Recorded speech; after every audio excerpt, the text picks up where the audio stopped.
Right, I thought I'd do a quite an in-depth look at OnAir Airline Manager. This is what I've been using for the last couple of years. I suppose it's been nearly a couple of years, yeah, nearly 2 years. So this is the splash screen that you first start with. This just shows you that there's three different types of um, areas that you can use in your management. Obviously, you can't mix them, and you'd select one. The Thunder one is obviously quite challenging, whereas you've got your Stratus, which allows you to do more management, and also you'd be able to run AI pilots, and then there's just a relaxed casual type. Most people, I would imagine, probably go for the actual more complex and challenging, where you have to fly all the planes, etc. In the Thunder group. So that's where I've gone to straight up from the beginning. So I'll just click into there. Now I'll just want to go through initially how this sort of works, so you can connect it. Now it automatically, when you set it up, it will link to, and you can direct where you've got your flight simulator. And that's important because obviously the two of them communicate.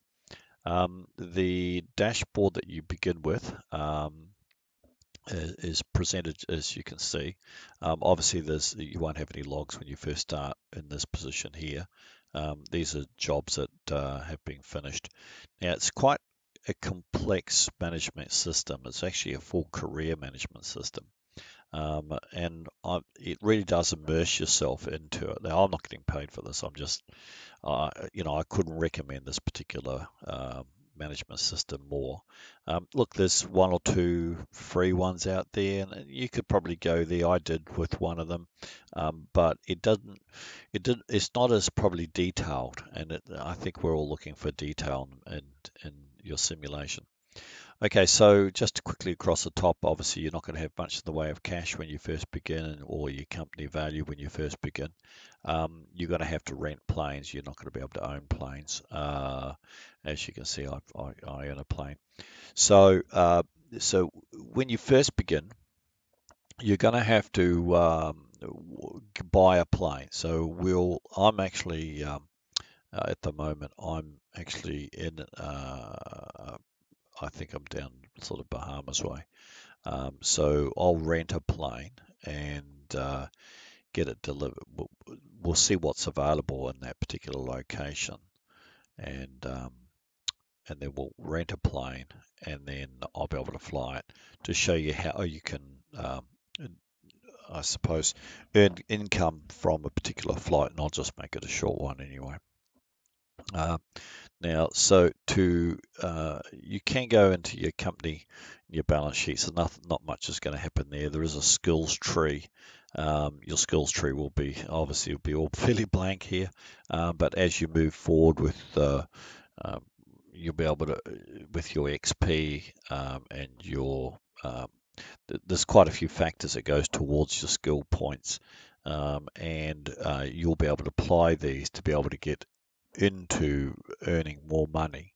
I went down the fuel loading to get to last minute jobs and medical jobs because they were paid more early in the piece, and then I've moved across to bank loans because obviously I want to be able to buy planes at a cheaper rate and also have less interest on my bank accounts, etc., on the loans. So we'll go to so we're going to go and we'll just see what jobs are available at where you're located. So when you actually begin your company, you're going to actually have to dictate where you're going to actually start up. Um, I'm um, I'm currently in MYEM, uh, which is that's where I am there. So when you first start, you're going to have to dictate where you want your base to be. I started in Queenstown, New Zealand, mainly because I was familiar with the area. It's quite a picturesque place. It's quite challenging, lots of airports that weren't too far in distance, different weather. It's quite scenic. But you'll choose a location you're probably going to be familiar with. But you probably want airports that are not too far away, and the reason being is that you're going to do a lot of short flights. So I'm here at NYEM. I've got some employees as well, which obviously you need flight attendants, and I also need a co-pilot because I fly a 550, CRJ 550. That's my location. So the first thing you're going to do is you're probably going to need to look for jobs and what type of plane. So you're only going to be able to afford probably one of the smaller, like a 172 Cessna, or maybe if you TBM 930 or something. So it's only going to be small planes, but we'll just hire a small plane. We'll do a small route. So the first thing is I will go to World, and you can find at airport what planes are available. So NYEM and Governor's Harbour. We'll create a database, and these are all the planes that are available. And as I can see here, there's the Cessna 140, and there's the Kodiak. The Kodiak is quite a small plane, as we know, and so I can hire that for 1540. The turboprop racer. So obviously you're going to need to have these particular planes in your Microsoft simulator, otherwise you won't be able to use it. Obviously they won't connect. That's what we'll do, is I'll fly a Kodiak 100. Okay, so these are the planes, and we're going to go for that Kodiak. So I've gone, let's just come up by error. Okay, so here's the plane. We'll just go to details.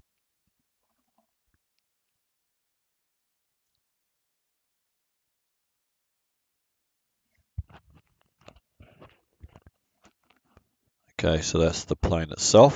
We'll just rent it. You have to pay a bond. That's the price per hour at 1540.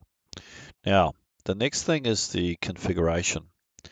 So you can configure it to so many economy, business class, and first class. And it depends on the job you're going to actually. So you don't want to have to purchase it, just do the economic one, because you might get business class passengers and you can't take them because it's not set up for that. So you don't want to have to go back and then reconfigure the seats again, which you can do later, but it costs you money then to do it. So it's smarter for you to actually go in and look for the jobs first. So I always find out which planes are available. Then before I rent it, I just go and check to see what jobs are available for it. So we know we're getting up to 9 seats. As you can see, 9 seats economy, 6 business class, or 6 first class.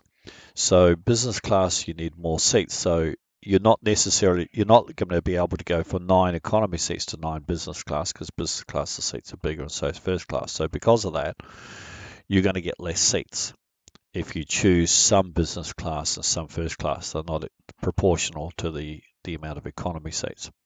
So you'll go into business and find jobs. I'll just do a short one. So a first look at this, we've got pending logistics. Obviously, the logistics center is where I am getting the jobs. Pending is what you've got ready to actually take. You can favorite your jobs to and from airports to be able to give you more income, and you just go backwards and forwards all the time. The FBO queries are just things for that's the base operations, where for fuel pricing, things like that. Freelance, I've never used that personally myself, or outsourcing. These are probably for when you want other people to take the passengers for you. So you'd be outsourcing, but you'd be looking for other people who want you to fly their stuff, their cargo or passengers. Okay, so we're just going along the top here, obviously that's the airport we're going to be at, so that's why MEN. Actually, it's not. Sorry, it's Essendon Airport at Governor's Harbour. So it's MYEM.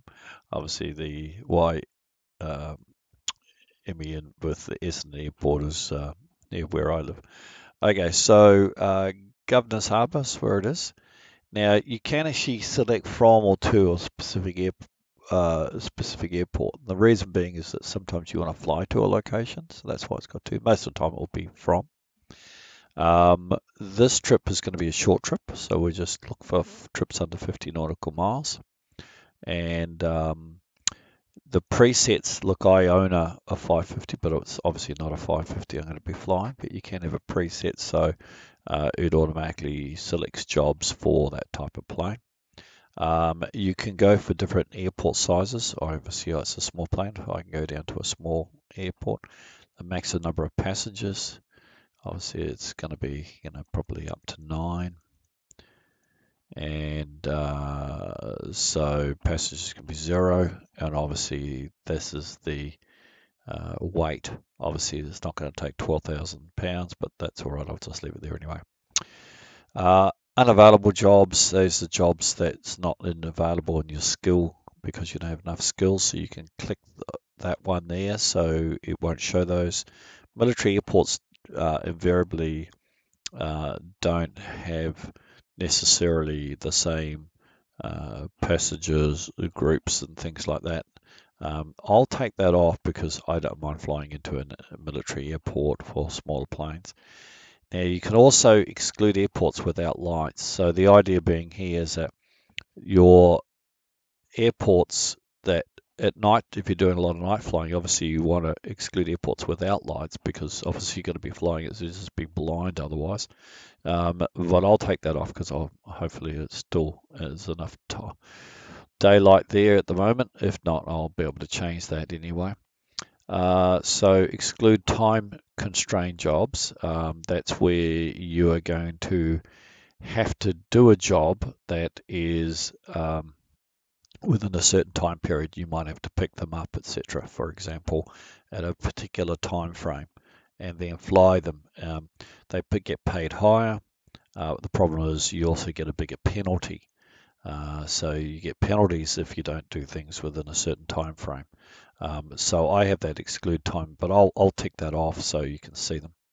And then after you've done that, you just hit the Query Logistics Center, and then it will list all the jobs within 50 nautical miles. And as you can see, it's just like a spreadsheet. And as you can see, it's how much you're going to get paid for them. But also, what's important is how many people are going to be.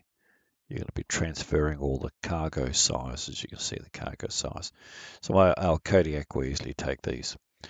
So if I zoom out on the map, you can see all the other airports that do have jobs. So I can click on them and it will bring it up where it's flying to. So as you can see, so those are all the jobs that are available for that particular airport, which is quite handy. What I'll do is we'll just go to that a short flight.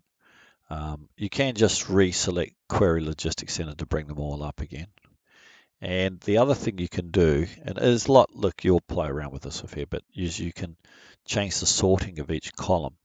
So I can see that the top paid job here is crazy total weight, which I'm not going to be able to take at 14,000. So you can go by pay, which is quite often I do that. There's a time constrained job. So that one there, you got 3 first class passengers, and you have to take them to this MYER. So the distance is only 25 nautical miles, so it's not that far. So if I just click on that one, you can see, go to here, go to there. So it looks like we're going to take cargo and also, sorry, there's got to be cargo to 2 locations. That's why it's got a 2 written here. So this button can be filtered for just direct one airport. So from your origin to destination, and you can select this So you can just select all the jobs that are one. It will filter them all for you. As you can see, all the one jobs are available. So we're just going to still go for this. It's a size 3 airport. It's quite small, so we'll fly across to there. And I will select a job. So here you can see here, so these are 4 business class passengers. So if I configure it as for the plane for 4 business class passengers, I'm going to get 2,600. But there's 6 and 4, that makes 10. And from memory, you can take 10 economy passengers. So that will pay more if I configure it 3. That's 4,100. I'm going to get paid for that.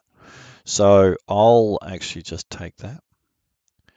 And I'll take the next one as well. They disappear as soon as you take them. So then you can go back to your pending if you want to. You'll see the two of them there. So that's the 2 jobs I'm going to be flying. So what we'll do is we'll go back to that. I'll fly them, but we have to prepare for the flight as well.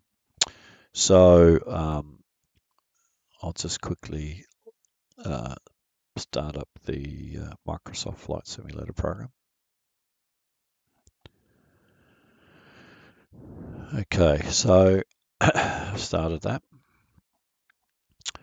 So I'll probably get interrupted by it booting up in the background. Now, after you've selected these, I'm going to go back to rent the plane. Now you can just hit the back button if you want to, and that will go back to what I was doing earlier. And I'm going to rent the plane. And it can only take 9. So it means I won't be able to take everybody because as soon as if I select this one, it won't allow me to, as you can see. So I think the other was 4.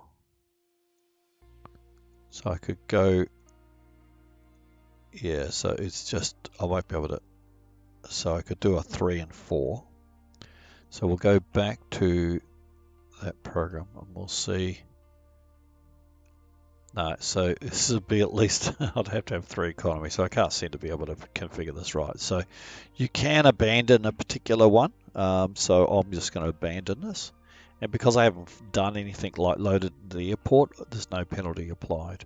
But otherwise you will get penalties for both reputation and penalty sometimes in money if you abandon stuff and you've had it for too long. So you're still, like if you take something and then you don't fly it to the next day, well then you're going to have problems if you abandon it.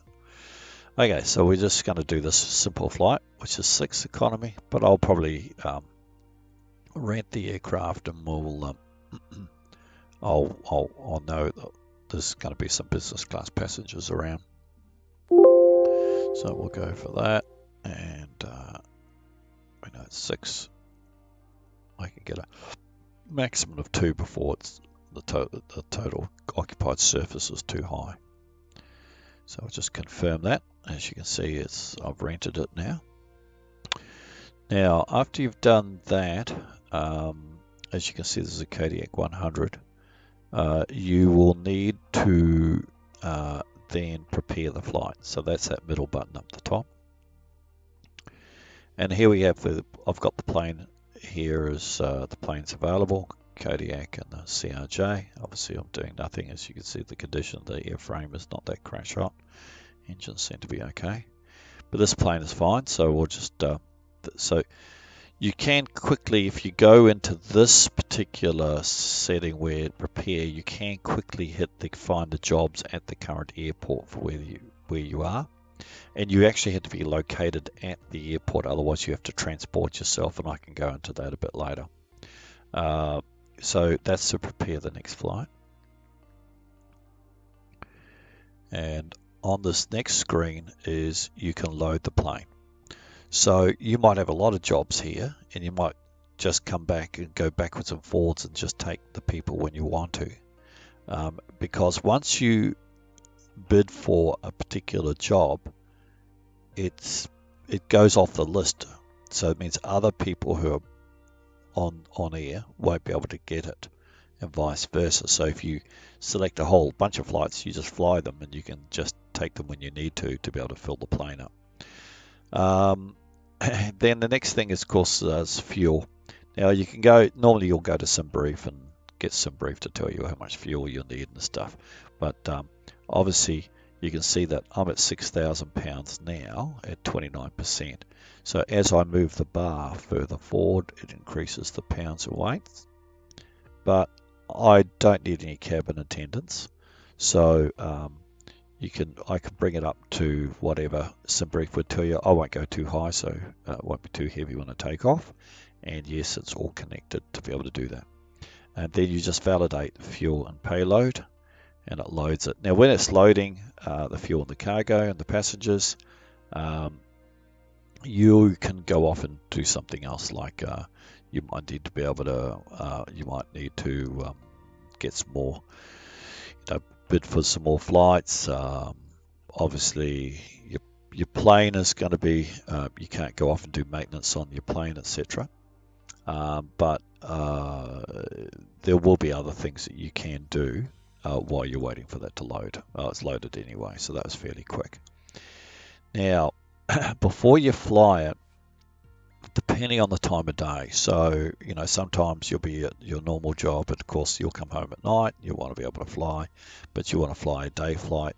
You can actually change the offset hours in this location down the bottom here before you fly. So you can minus or plus a number of hours for UTC, and that allows you to fly the plane during daylight. So what we'll do is we'll just head into YEM, so I'll select that. So it's MYEM. So that's it there. Just grab that. We'll go to zoom to details so we can, as you can see, it is dark, so we will change it. Set as departure. That's where I'm going to, and I'll change the plane. And if I can't find it, I'll just type it in. There we go. Kodiak. I have a terrible feeling that maybe this is not going to be something wrong with the graphics, I think, on this one. Okay, we'll just fly it with this. Bit of luck, we'll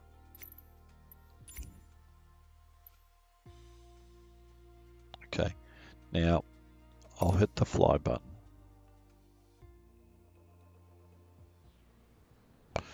Okay, so here we are, as you can see, that it's dark, yeah? So that's absolutely no use to us, right? So I'm going to change the hours, so we'll just subtract the hours, maybe by 6. And we'll start the flight because I'm in position. You go obviously, when you actually fly now, it comes up, and if it's ready to fly, you can actually just hit the start trafficking. All these things have to be ticked. So in other words, obviously you've got to be at the right location. There's some settings, is no unlimited fuel, crash detection active. So you have to make sure that the crash detection is on in your simulator. You can't be in a slewed position. So otherwise you can't fly it. So in other words, if you make a mistake, you're going to crash, and obviously that's going to be an issue for you. So obviously I've got auto sets for the payload, fuel and date. So we'll just go to the start tracking. So when I do the start tracking, it changes the daylight, as you can see. So now I've loaded and I'm ready to fly. So I think the wind and everything, I have to taxi down to the other end. We're not going to do any pilot to ATC. I'm happy to do a pilot to ATC, and I've got other videos coming out with that pilot to ATC anyway. So we'll just go into the plane anyway, and we'll fly the plane. Right, so I won't actually demonstrate the flight part because we just want to see we've already loaded the plane, and now we'll just fly to the destination, and then I'll show you at the other end what happens.